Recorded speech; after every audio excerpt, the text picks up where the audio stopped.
नमस्कार भावांनो, हे तुम्हाला थोडंसं विचित्र वाटत नाही का? आणि ते म्हणजे जेव्हा पण हा शब्द तुम्ही ऐकताय आयटम सॉन्ग, आता जेव्हा तुम्ही हा शब्द ऐकताय तेव्हा तुमच्या डोळ्यापुढे येतंय तरी काय? आता या शब्दामध्ये आयटम सॉन्ग या शब्दामध्ये आयटम हा शब्द वापरला गेला एका स्त्रीसाठी. आणि जेव्हा तुम्ही हे ऐकतासा तेव्हा तुमच्या डोळ्यापुढे येतंय की अर्धे कपडे घातलेली म्हणजे तोकडे कपडे घातलेली आणि आपले अर्धे उरोज दाखवणारी स्त्री आणि आपली बेंबी दाखवणारी आपल्या मांड्या दाखवणारी स्त्री आणि त्याच पद्धतीचा पुरुष. आता आयटम सॉन्ग हे फक्त याच्यामध्ये स्त्रियाच आहेत असं नाही, पण मेजरली या आयटम सॉन्गमध्ये फक्त स्त्रिया असतात आणि एका दुसरं शाहरुख खानचं सुद्धा आहे, ज्याच्यामध्ये ओम शांती ओम मध्ये आपला शाहरुख खान सुद्धा अर्धानंगा झालेला आहे. आता याची गरज का पडली? आता याचा आयटम सॉन्गचा हा जो इतिहास आहे ना, ह्याच्यामध्ये सगळं बॉलिवूड कारणीभूत आहे आणि लकीली आपली मराठी इंडस्ट्री अजून पण म्हणजे आयटम सॉन्गवर डिपेंड नाही आहे. आता आयटम सॉन्ग या शब्दामध्ये आयटम हा शब्द स्त्रीसाठी वापरलेला आहे. आता सध्या आपली जी जनरेशन आहे, आपण स्त्री पुरुष समानता, स्त्री हक्क, स्त्रियांचा मान या सगळ्या गोष्टीबद्दल बोलतोय, पण जेव्हा आयटम सॉन्ग हा शब्द वापरला जातोय तेव्हा तुम्हाला थोडं विचित्र वाटत नाही का? कारण आयटम म्हणजे हा भौतिक गोष्टीसाठी कुठला तरी वापरलेला एक शब्द आहे, पण इथं या कॉन्सेप्टमध्ये आपण स्त्रीला एक भोगायची वस्तू आहे असं सादर करतोय का? आणि त्याच्यामध्ये ऑडियन्स एन्जॉय करते का? हा एक खरोखर एक क्वेश्चन मार्क आहे. कारण तुम्ही जर बघितला त्याच्यामधली जी स्त्री असते ना त्या आयटम सॉन्ग मधली, तिचं काय असतं, काम काय असतं? डान्स करायचं, समोरच्याला आजूबाजूच्यांना उत्तेजित करायचं आणि सेम तेच मग त्या आयटम सॉन्ग मध्ये ती स्त्री असू दे किंवा पुरुष असू दे, दोघांचंही काम तेच दाखवलं जाते. आणि ज्या काही मूवीज मध्ये आयटम सॉन्ग असतात त्याच्यामध्ये 99% त्या आयटम सॉन्गचं त्या स्टोरी लाईन मध्ये कुठंच काही म्हणजे देणं घेणंच नसतं, आधीमध्ये ते कुठंतरी घातलं जाते. आता याचं सगळं श्रेय जाते ते म्हणजे बॉलिवूडला. आता आयटम सॉन्गचा जर आपण इतिहास बघितला, आता तो सुरू होते पहिले आपले आयटम सॉन्ग डान्सर हेलन. आता हेलनला ज्यावेळी पहिल्यांदा घेतलं होतं म्हणजे राज कपूर यांच्या पिक्चरमध्ये, तिथून घेतलं होतं. त्यांचं इंटेन्शन हे होतं की त्यांचा डान्स बघून लोक चित्रपट बघायला येतील आणि तिथून जे चालू झालं ते अजूनपर्यंत आता थांबायचं नावच घेईल. आता सध्या जो हाईपवर असलेला पिक्चर आहे तो म्हणजे पुष्पा 2. आता पुष्पा 2ची चर्चा, याची स्टोरी लाईन, याची कॅरेक्टर, याच्या थिअरीज याच्यापेक्षा पहिल्या पार्टमध्ये जे अंटवा सामंताऐवजी दुसरी कोण याच्यामध्ये आयटम सॉन्ग डान्सर आहे याच्याबद्दल चर्चा सुरू आहे. म्हणजे एक तुम्ही लक्षात घ्या की आयटम सॉन्ग हे जे आहे की नाही, हे लोकांना हे किती इसेन्शियल झालंय. सध्याचं जे काय ऑडियन्स आहे की नाही, हे फक्त त्याच गोष्टीसाठी बघत बसले की नेमकं याच्यामध्ये बघायचं काय आपल्याला. आणि याचा इतिहास जसं मी तुम्हाला सांगितलं, हेलन, त्याच्यानंतर परवीन बॉबी, झीनत अमान, त्याच्यानंतर अरुणा इराणी, या सगळ्या ज्या स्त्रिया होत्या ना, त्यांचा फक्त रोल त्याच्यामध्ये तोच असायचा. याच्यामधली झीनत अमान आणि अरुणा इराणी यांच्या करिअरमध्ये नंतर थोडेसे वेगळे बदल होत गेले.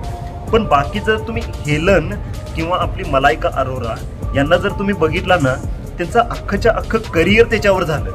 आता जर तुम्हाला ते मलायका अरोराचं छैया छैया गाणं आठवत असेल, ते असं कोइन्सिडन्सली झालेलं गाणं होतं, पण त्याच्यानंतर त्यांनी होट रसिल्या असू दे किंवा अय्यारे या अशा वेगवेगळे गाणे केले. त्याच्यामध्ये त्यांचा सेम एकच रोल होता, आधीमध्ये मूवीच्या मध्ये कुठंतरी यायचं, आपले बॉडी प्रदर्शन करायचं, आसपासच्यांना उत्तेजित करायचं आणि निघून जायचं. आता इव्हन म्हणजे या हाईटला पोचलंय बॉलिवूड की कुठला देशभक्तीवरचा पिक्चर जरी असला, जसा सत्यमेव जयते, त्याच्यामध्ये त्याने आयटम सॉन्ग किंवा आयटम डान्स घुसवायचा.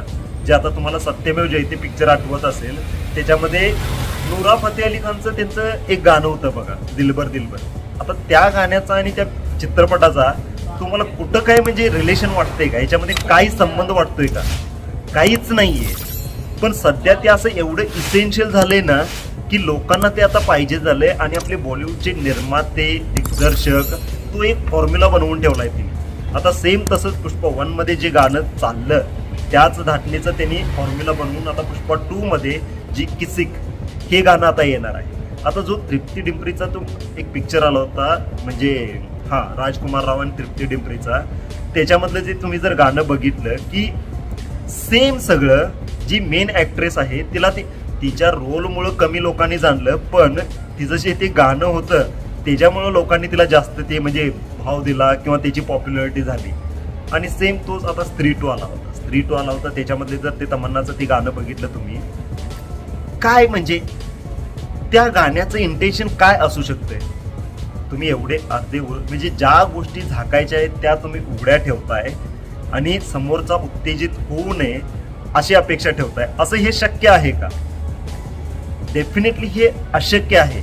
आता कित्येक लोक या माझ्या व्हिडिओवर म्हणतील की नाही बाबा तुझी नजरच घाण आहे.